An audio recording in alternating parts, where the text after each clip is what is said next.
Hey everyone, welcome. So glad you're here.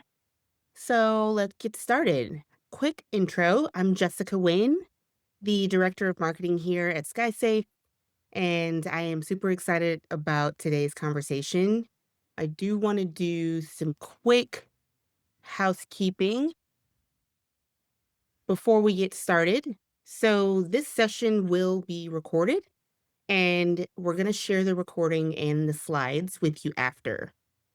Everyone will be on mute until the Q&A opens up towards the end. So please use the Q&A box at the bottom to drop your questions at any time.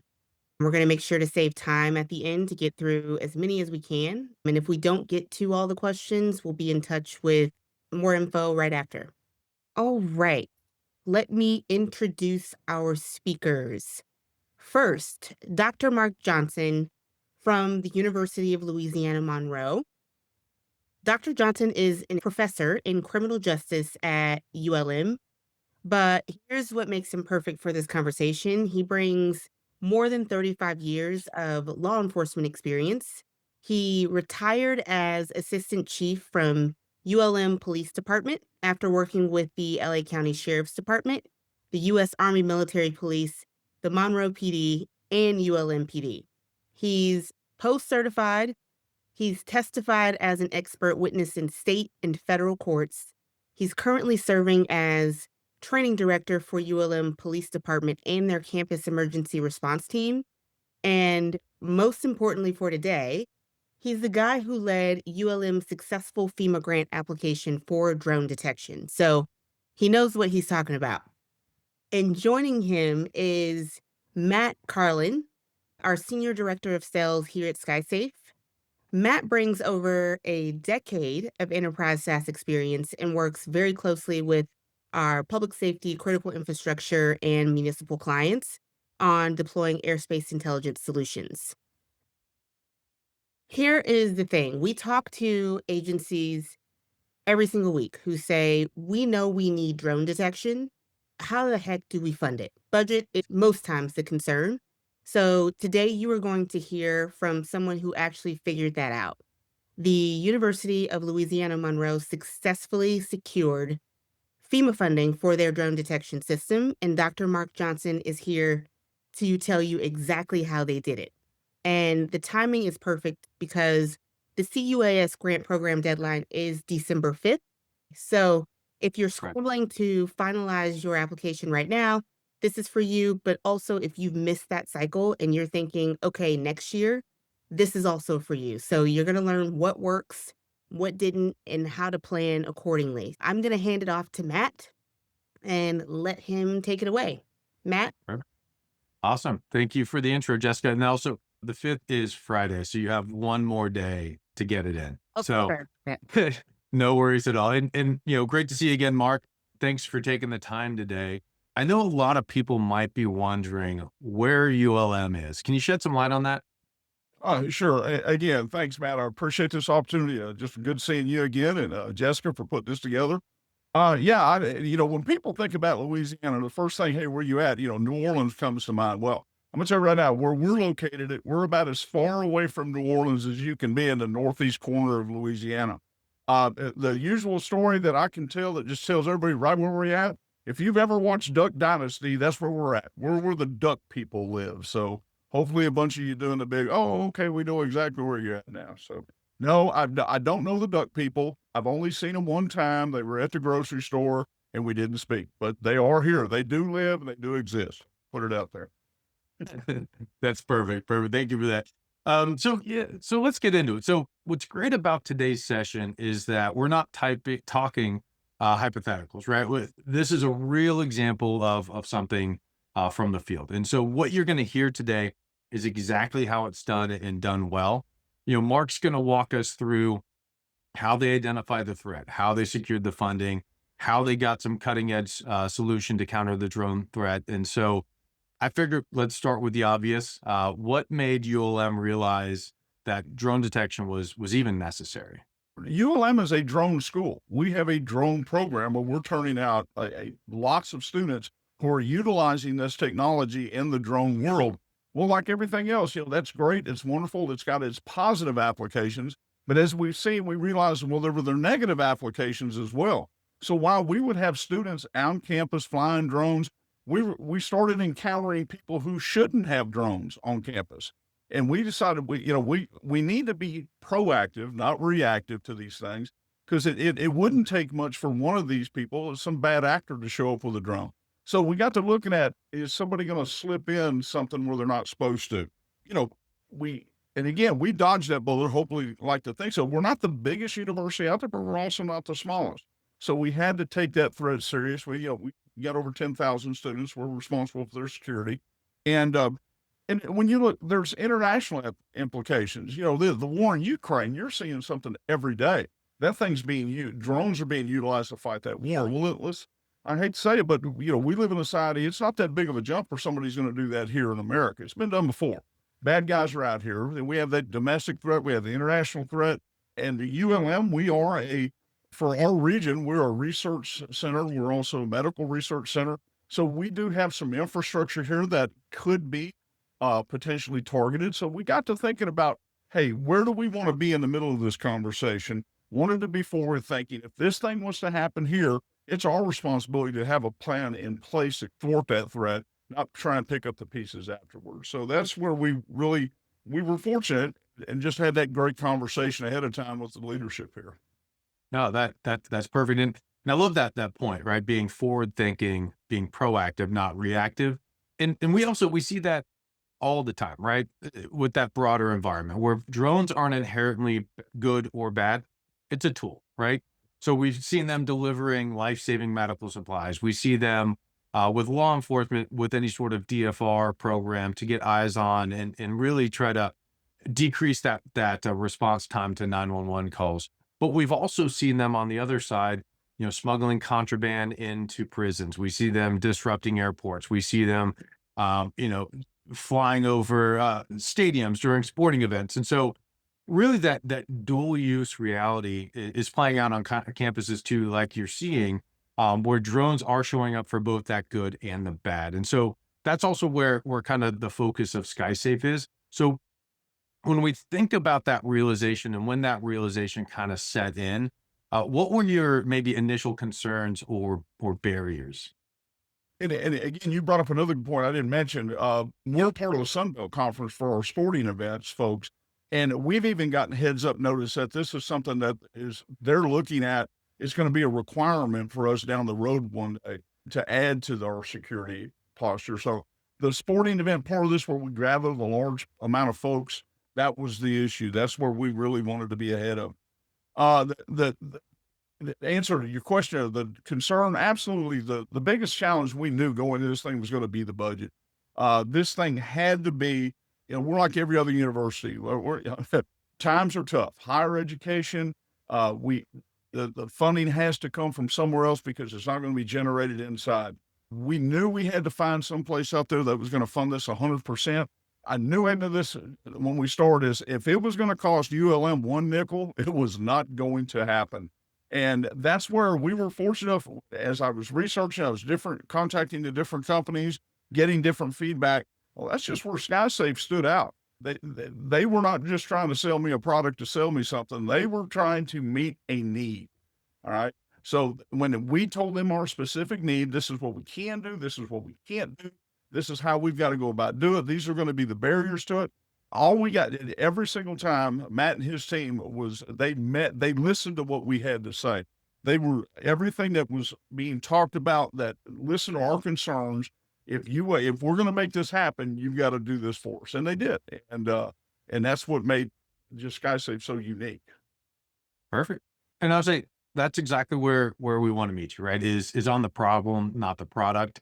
And also understanding that when you're looking at higher ed, or we're looking at a lot of these different industries, they're thin margin environments and budgets are tight. So how can we make this work? How can we get it done? And it naturally flows into how we operate and how this thing really came together. So thinking about that funding and that FEMA grant, how did you discover that FEMA grant opportunity? I wish I could, and this is full disclosure time. I wish I could tell you that I was just some great genius to figure this thing out. but it really was just the moon lined up with Venus, perfect timing. As I just started getting into this process, okay, where am I going to go? Where am I going to find this money? Everybody talking, hey, there's grants out there. There's grants out there. Well, you have to narrow those things down. It just so happens within 2 weeks of us having this conversation, I get the luckiest phone call in the world from our local governor's office of Homeland Security Protection guy, Roger McConnell, who says, look, we've got some funding out here. We've got some grant money for drone detection system. Would ULM be interested in this? I started looking around. I mean, has this guy got my office bugged or something? What, are you kidding me? Absolutely. It was just the right conversation at the right time. I've got fantastic GOSIP guy who's very proactive. If he sees an opportunity for some money, he's out here, he's reaching out to his agencies, he's working with us, and we were able to make that happen. Again, I was looking at the grants.gov. I was looking at the different places you normally go to. I had just started that process when Roger just made it very easy for me. So at that point, he just plugged me in ahead of time, gave me the approval, and then we started the process through FEMA. No, that's awesome. And wish everybody could get that lucky phone call where the stars align. But maybe you mentioned grants.gov. So maybe we take a quick pause and talk about, those people that don't get that lucky phone call and they don't know where to begin. Where do you suggest that they start? Again, the one I go to is, like I said, grants.gov. Anybody can log on to that. It'll give you a grant description, tell you what's available, who's available, and then and more importantly, it tells you the point of contact. It'll tell you who in your area, who you can get a hold of, and then they really get the ball rolling, give an approval about whether this is something they'll approve for your area, help you out with, and move from there. Locally, if you work at an institution like I do, I also have the Office of Professional Research, and I don't even remember the name they use now, but we have grant people at the university, right?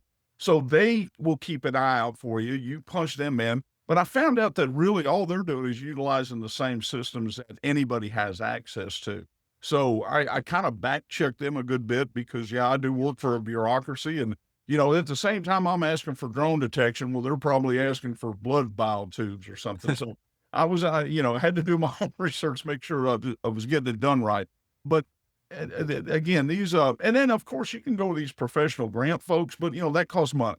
You're paying people to a professional grant guy before you even know what a grant is. So that's never really worked out well for me. But, this process here, you can do it yourself, and just a little bit of work, a little bit of research.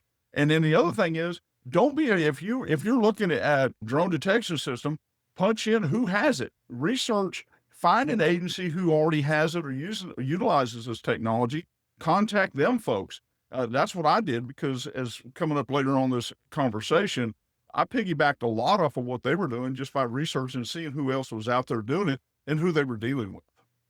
Yeah. And actually that's kind of a perfect kind of transition is once you got that door open with the grant, what did the actual process look like? If you can kind of walk us through. Um, well, I started this in 2023. Again, got with Roger, and it took about 18 months. Again, we're dealing with the government. It takes a while. And I think we had a couple of doges in between there, right? So, yeah, that I think added some time to. We had a federal doge. I think I had a state doge take place. That kind of extended the process a little bit because some folks wasn't there. But so I got onto the FEMA website. You got to log in, you get into this thing, and it can be a little daunting because you had to practice with it a little bit to make sure what button was clicking was taken to the right thing, and if it was actually the form you needed to be filling out. They hit you with the first thing right off bat, something, oh, you've got to fill out your EHP. That stands for the Environmental and Historic Protection Packet. That right off the bat can sound pretty daunting. Oh my good, now I've got to sit here and fight through the environmental and historical issues. It was nothing to it. It really was pretty straightforward. Don't be afraid of the name. Don't be afraid of the description they gave you. It was just fill in the blanks. It was answer the questions and submit the thing. I'd like to think that we did it right the first time. We only had to do it one time. They sent back one revision, which was nothing to really kind of fix. I think a lot of that had to do with the research. I researched who else had this program, who else had applied for it. I contacted those people. I got there. They were more than willing to share it with me. And I was able to take, or, flatly put, we're the police. We'll steal somebody's language quick. I know I will. If they used a phrase in their application that worked, that was the phrase I was going to use here. It was said in a certain way, in a certain phrase. That's where they're going to go with. The FEMA and GOSIP support that I had was excellent. A lady by the name of Jessica Steinberg, who works out of our office.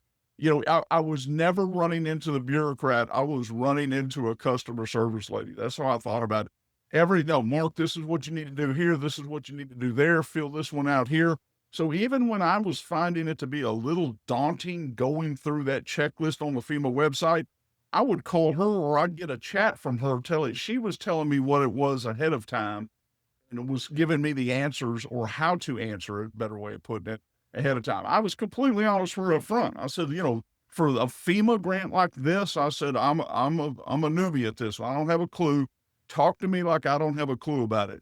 And she appreciated that, instead of having some people kind of going in with an ego, like they know everything about this. Be humble, man. Save them some time on the background of this thing. And it worked very well. And that's really, that was where we went on that. Worked well. Perfect. Yeah. And I mean, to have one packet, one revision, I don't really call it kind of luck. It was because you did your research, right? You came prepared, you were humble. I love that approach, right? So being humble with them and just saying, hey, you're the experts here. Help guide me. This is what I'm trying to do. And it sounds so much smoother than I think a lot of people expect and maybe than you expect. And that's exactly right. I was expecting pitfalls and traps and snares at every step, and it was not. It was absolutely not that way. Perfect. Well, thinking of those pitfalls and traps and everything, was there anything during the process that like caught you off guard or surprised you? Yeah, my own place. If there has been a holdup to any of it, it has been absolutely internally. And I learned from this process here, I just assumed you go get a grant, everybody's going to be happy, and man, we're going to put this thing up and woohoo, there we go. No, what I didn't take into account is all of my internal shareholders within the university, whether I like it or not. That's where the layers of bureaucracy landed with. Dealing with my own IT department, dealing with my own infrastructure, the people where the building's going to, dealing with my own controllers and purchase officers. All of these people, they have their own little world of the state of Louisiana bureaucracy you have to go through, and I did not realize that. And so if I had to do this all over again, I would not wait till I had an approved grant to go to them and say, hey, look what we got. Let's make this happen. I would have included them on the very beginning of this. So, 18 months ago when I threw this thing out, I would have been sending this grant to them. And the question would have been, okay, if we get this, what is something that you're going to need ahead of time on this? It was my internal stakeholders if there was a snafu to this, that was it. It was not FEMA. Yeah, and I think that's good feedback for any of these processes, whether it's a FEMA grant or not, involving those additional stakeholders early. But I like what you mentioned is give them the same packet you sent to FEMA, right? So it gives them the full download of everything, what you're trying to do, right? And so you're not, I think you said this the other day, you can't meet them at the finish line and expect speed, right? Yep. That's not how it works. And it was a learning experience. And so hopefully people on the call today, that's an experience you learned from that they could try to use your learning to avoid it for themselves. So thinking or maybe shifting a little bit from the FEMA process to the actual solution. So looking at SkySafe, can you walk us through or dive deeper into why you chose SkySafe over any of the other options out there? And there were plenty of options, I will tell you now. But number one, you and your team do the number one thing in the world that need to be doing. You listen.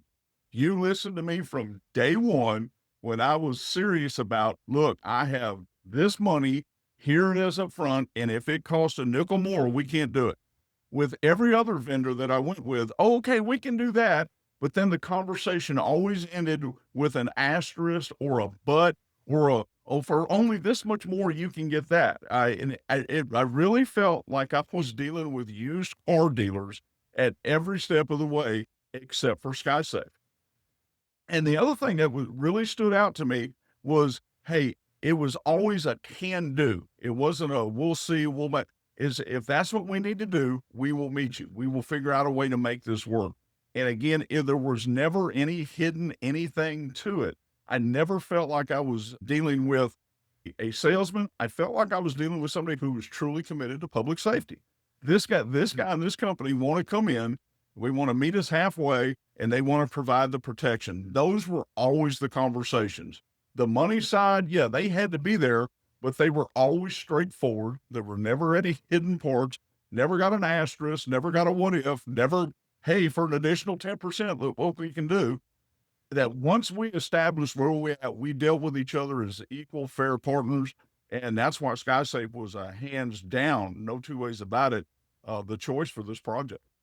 And we love to hear that, right? Because that's just how we operate. That's how we operate differently. We hear that again and again because we're not transactional. We're really mission aligned with what you're trying to do and how we can get it done. But outside of that, let's maybe talk a little bit about the tech side. I'd love to get your insight on the technology and those capabilities that might have stood out. First thing is that I want to make sure that when the ultimately this system has to end up in the hands of my officers. And let's face it, while we might have a new generation of officers who come in who might be the most tech savvy guys out there who love on this, there's still a generation of old dudes like me with a bunch of gray hair that are not. All right. And we are, and we have to be able to utilize technology that is going to work for us when we need it to. The saying I always put, when seconds count, you don't need to be wasting minutes fighting your IT, fighting your technology.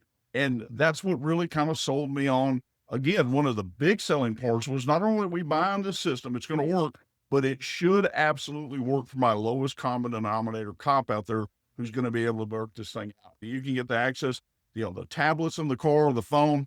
It was the simplicity of the technology was what was really jumped out to me.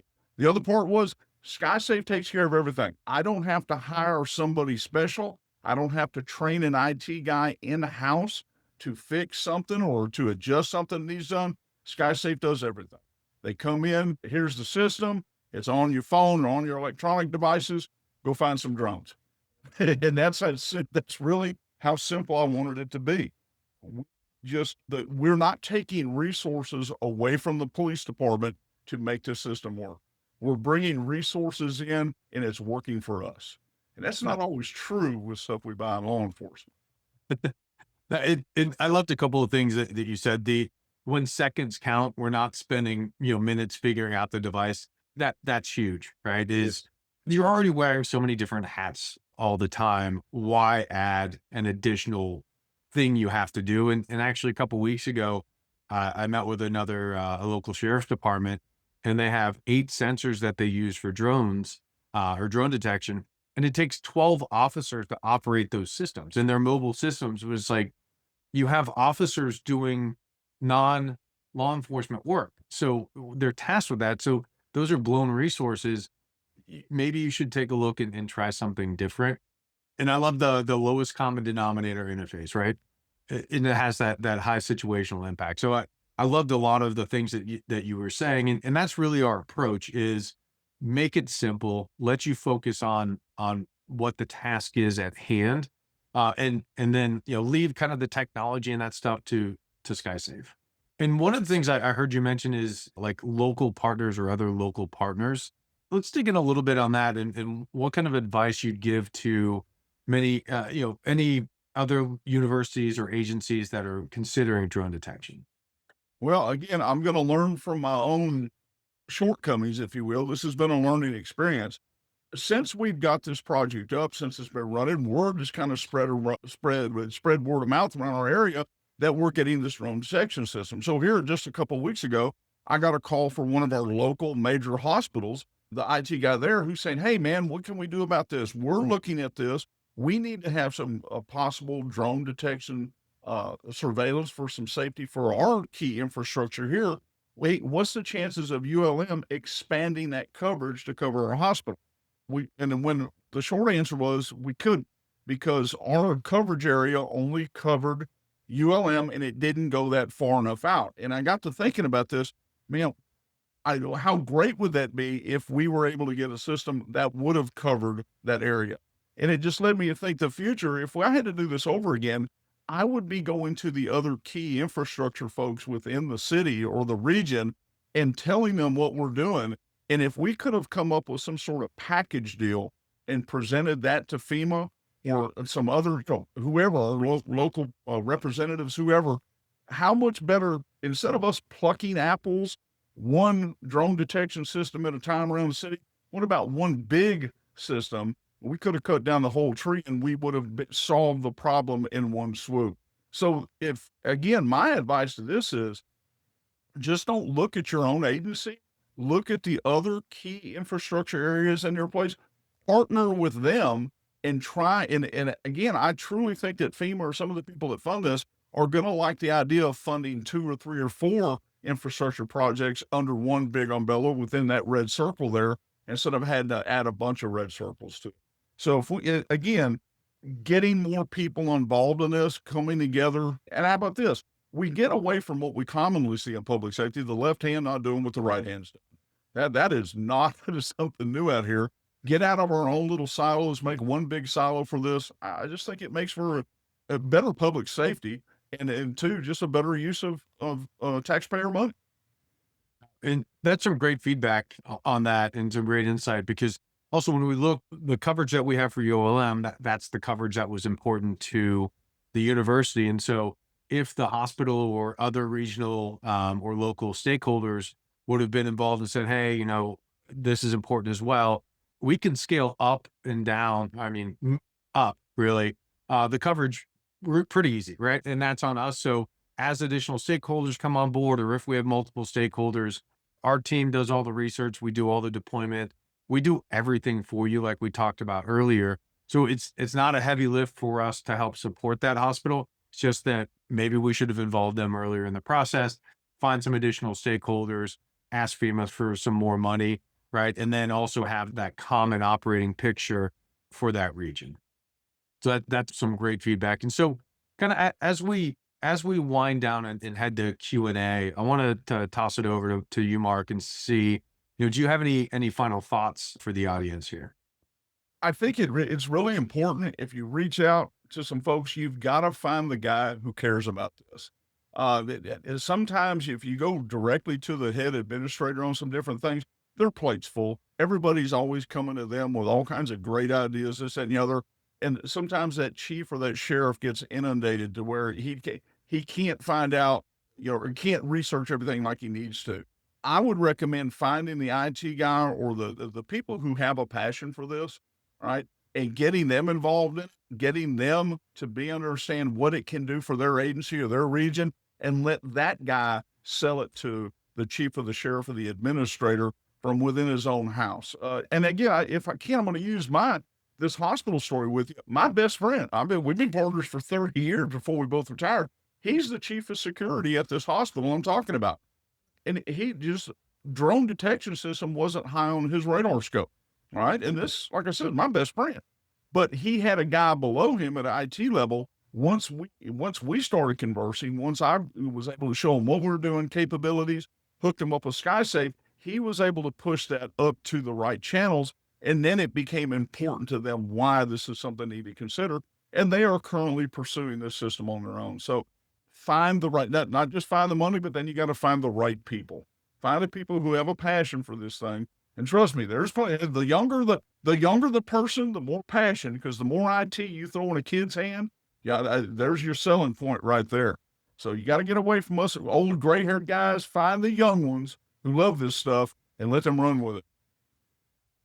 That's some great advice. Thank you so much for that. Also, thank you for the insights and everything that you provided during the conversation. I'll go ahead and kick it back over to Jessica to jump into Q&A. Awesome. You guys, that was perfect. I feel like halfway, I mean, I just have been laughing the entire time. But Mark, thank you so much for just sharing all of your wisdom. And thank you for being honest. I think you shared the good, the bad, the lessons learned, and I think it was all incredibly valuable. So now I'm going to open it up to you all. I can see we've got a few questions already coming in through the Q&A, so please feel free to keep them coming. I'm going to start with the first one I see here. And, I'll just throw it out there and then, Matt, Mark, whoever feels like they need to take it, go for it. The first question is, once the FEMA grant is approved and the contract is signed, how long does it take to deploy SkySafe?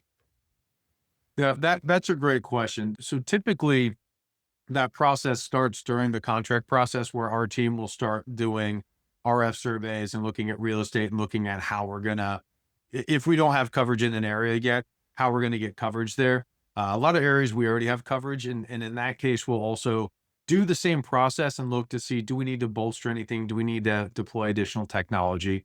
But on average, it's about a 6 to 8 week process. It could be shorter, it could be longer, really depending. But again, our team takes care of all of that.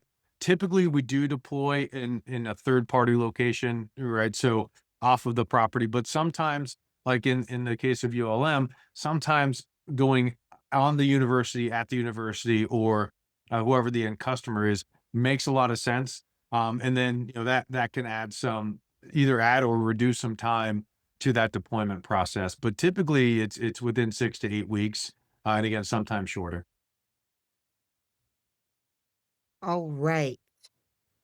The next question is, for universities that already have some security technology in place, does SkySafe integrate with existing systems like access control or video surveillance? That's a great question. So SkySafe does have an open API. We do integrate with a lot of various systems. We would just want to take a look and see what systems that you're trying to integrate with and what those use cases are.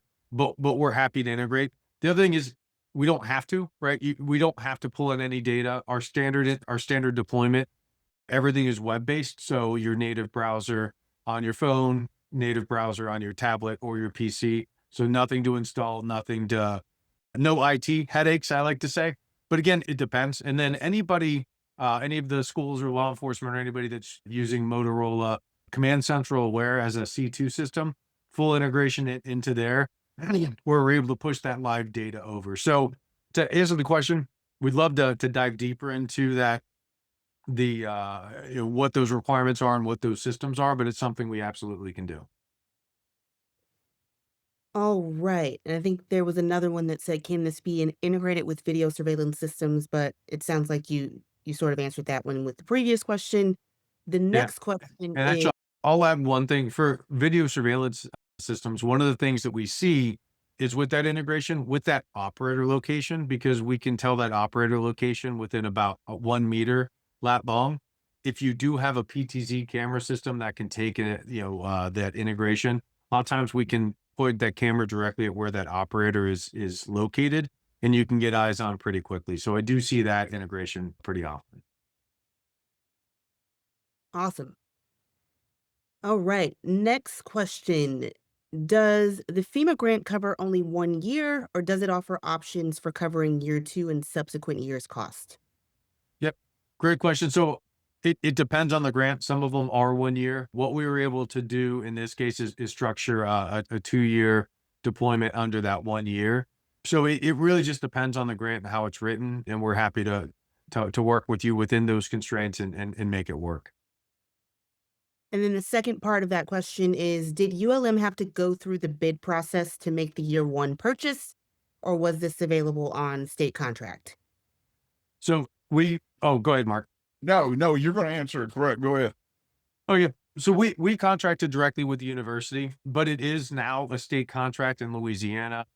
So anyone in Louisiana can purchase off that contract. But really, depending on what state that you're in, a lot of times we can contract directly if there is, if you want to use something like, I just forgot, not Sole Source, Sourcewell, or any of those purchase vehicles. We are available through those and also through partners. So there's a lot of different vehicles that we're able to deliver SkySafe to the end customer, depending on what those requirements are.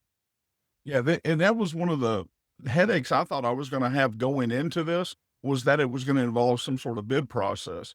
And if it did that, well, then you were different capabilities, what they couldn't do. And that was just one of the extra hoops I had to kind of jump through here. It was an easy one, was getting it the state contract part, but that was huge. And the other part that was huge is, and he mentioned it, this was a 1-year deal, but SkySafe was able to make it stretch it into a 2-year deal to provide for us. So they took, 1 year's worth of grant money, made it into 2 years for us. And that was just giving credit where credit's due. That was them bending over backwards, making sure they were providing public safety for us. I'm not going to let Matt off without saying that, how huge of a deal it was for us. Yeah. Thank you for that. Awesome. Next question. I do feel like I think you guys covered some of this, but I'm still going to throw it out there. Did the Monroe Airport ask to be incorporated into the coverage area? If not, why not add them? They wanted to do their own thing. We are G-rated airspace. We're actually within that 5-mile coverage of the Monroe Regional Airport. They felt like they have their own capabilities and we're going to rely upon them. And that's where the conversation is. Got it. Got it. Next question. Do you have an outline for the implementation process? And I want to answer part of this, and then if you want to jump in, you can. You plan to follow up with resources for all the attendees, so we can definitely follow up with you with a specific outline. Not sure if you want to add to that.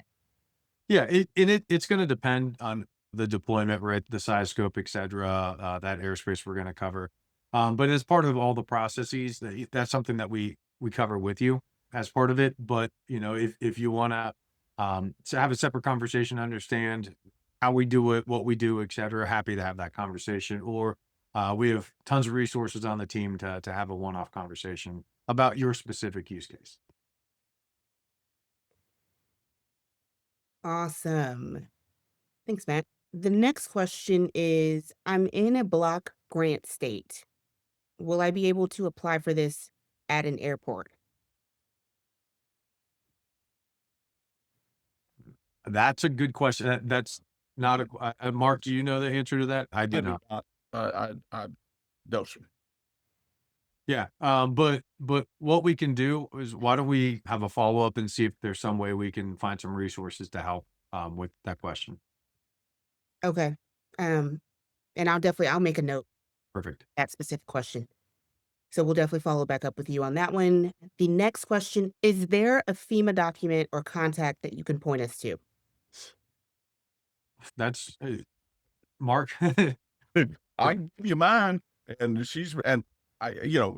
Jessica Steinberg in FEMA. She's out of the Baton Rouge office, and I'd be willing to bet she could know who in whatever state who that contact person is, because that's just where they work at. That would be my best guess. Just be able to, but every state has an office of preparedness or something like that.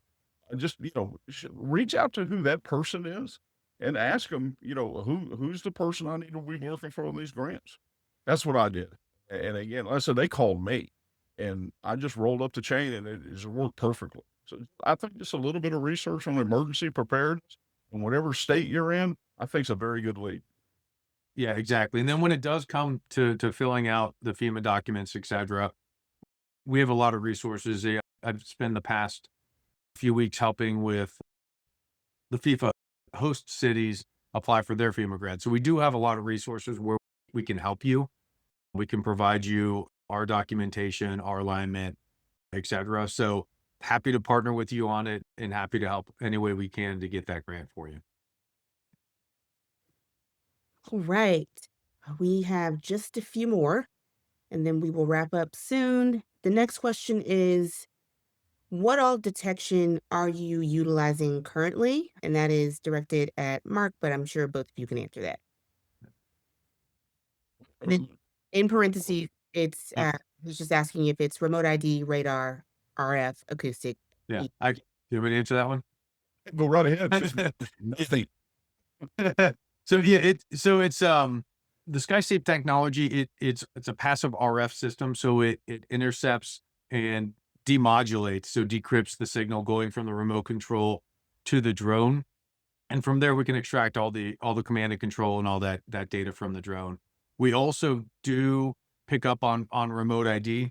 Thing with remote ID is it's not dependable. Anybody that's ever put Bluetooth headphones in and walked away from their phone and you lose the signal after 10 feet, or you're using Wi-Fi and you walk too far in the yard and you drop the Wi-Fi signal. That remote ID signal is either Bluetooth or Wi-Fi, so the distance isn't very far. There are a lot of remote ID vendors out there. They are good for some things, but if it's a mission critical asset, if it's a university, if it's something of high value and not, I say if there's like an HOA that just wants to know in their airspace, the remote ID is good enough for that. But for mission critical things, you need to have something beyond that because it has very short range. It can be spoofed. It can be turned off. There's a lot of issues with that. But that's why we do detect it, but we don't depend on it. Our primary source is that passive RF. And then if there are cases where and the university doesn't have radar or acoustic, etc. But if there are use cases where you want to be able to use those other modalities. We're happy to integrate with all of them. We do have partners that we typically integrate with, but we're not married to anybody, right? So if you have questions, if you want some feedback, we're happy to help, and then we can always pull that feed into SkySafe, or we're happy to push our feed out. Awesome. And I think we have time for just two more. First of those two is the city of Newark, New Jersey has a major airport.